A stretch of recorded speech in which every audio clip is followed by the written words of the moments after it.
It is required by law and vital to funding projects in your community. We are talking about the U.S. Census this morning, and you have until the end of the month to fill it out. That date extended due to COVID-19. I'm now joined by West Palm Beach Mayor Keith James via Zoom. Mayor, thank you for joining us this morning. Good morning, and to talk about this push on the census. I just want to start with a couple numbers to emphasize, I guess, how important this is. These are numbers we got from the George Washington University Institute of Public Policy. $1.5 trillion a year in federal funding at stake among 316 programs around the country. Obviously, you view this as very important to the city. Absolutely. First of all, good morning. Thank you for having me on this morning. To give you some perspective, just this year, the city received approximately $1 million from various federal government programs, including the Community Development Block Grant, Home Investments Partnerships Program, and the Housing Opportunities for Persons with AIDS. Now, these numbers, the amounts that we received were based upon the census results from a decade ago. So that would give you some perspective of the types of dollars that we're talking about. But it is very important for federal funding going forward that we have an accurate census count. I noticed that the city actually put a dollar amount on just about each person.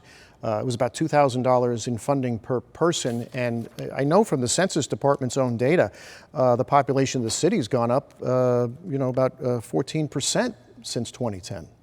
Yes, that's $2,000 per person per year. So over a 10-year period, that's $20,000 per person.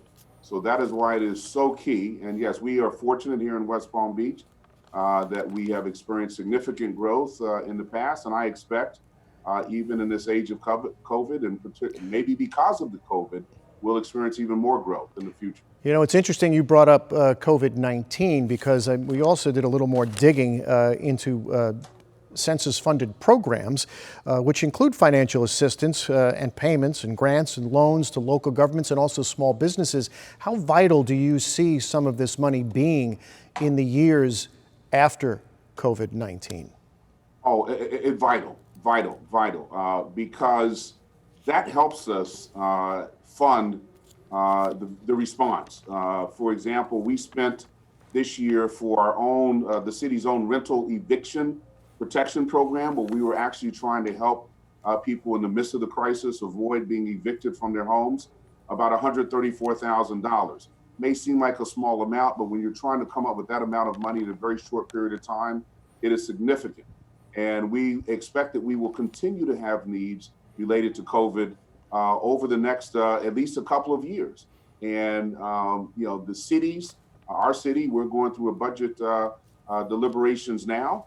We're being adversely affected by COVID because our revenues are down. So we don't have the excess revenues to help people in these moments of crisis, whether it's rental eviction, whether it's small business grants. So therefore, it's very important for us to have access to federal dollars. And of course, aid to local governments is part of that equation as well. I think I mentioned 316 odd federal programs funded through census-directed data. 176 of those programs go to local governments around the country, cities like yours. If you lose out on that money, other cities around you, I guess, essentially get it, or in other states?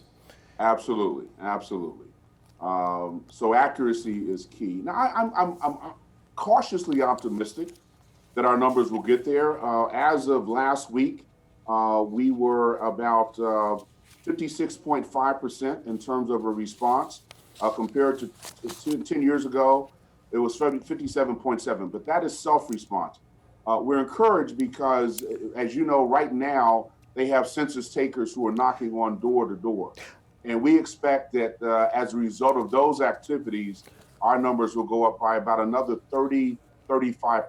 So we're hoping between self-response and between the information gathered by the census takers that we'll be in the high 80s, low 90s in terms of a response percentage. I want to talk a little bit about, I do want to talk a little bit about that response rate in the effort to get everybody counted, but we're going to take a break right now, Mayor James. We'll check back with you in just a few minutes.